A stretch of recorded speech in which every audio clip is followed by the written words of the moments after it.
তো আসসালামু আলাইকুম গাইস, কি অবস্থা তোমাদের? আশা করি সকলেই ভালো আছো। তো ডিকে উইনে তোমরা কিভাবে টাকা উইথড্র দিবা সেই প্রসেসটা দেখো। অ্যাকাউন্টে ক্লিক করবা প্রথমে, তারপর উপরের দিকে দেখো উপরে একটি উইথড্র বাটন আছে, ভালো করে দেখো বিএপির পাশে ওই যে উইথড্র বাটন, ওখানে ক্লিক করবা। এখানে সর্বপ্রথম তোমাদের একটা ব্যাংক অ্যাকাউন্ট অ্যাড করতে হবে। আমার যেমন নগদ অ্যাকাউন্ট অ্যাড করা আছে, তোমাদেরও অ্যাড করতে হবে। তো এভরিওয়ান গাইস, অ্যাড করার জন্য তোমরা কি করবা, এখানে দেখো অ্যাড ফোন নাম্বার, এখানে ক্লিক করবা। এখানে উপরে দেখো উপরে মেথড সিলেক্ট করতে পারবা, বিকাশ, নগদ, রকেট।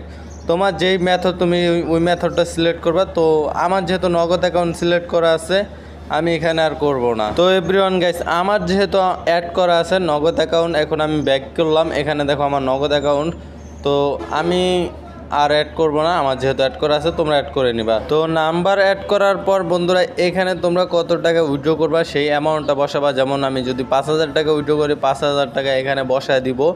ঠিক আছে, এখানে টাকা বসানোর পর এই উইথড্র বাটনে ক্লিক করো। উইথড্র বাটনে ক্লিক করার পর তোমাদের পাসওয়ার্ড দিতে বলবে, তো পাসওয়ার্ড দিবা। তো বন্ধুরা, পাসওয়ার্ড দেওয়ার সাথে সাথে তোমাদের টাকা উইথড্র হয়ে যাবে। আর উইথড্রোর সময় মনে করো 10 মিনিটও উইথড্র আসতে পারে, 1 মিনিটও আসতে পারে, 2 ঘন্টাও লাগতে পারে, এরকম। ঠিক আছে, তো এভাবে তোমরা উইথড্র প্রসেসটা বুঝতে পারছো, উইথড্র কীভাবে দিবা।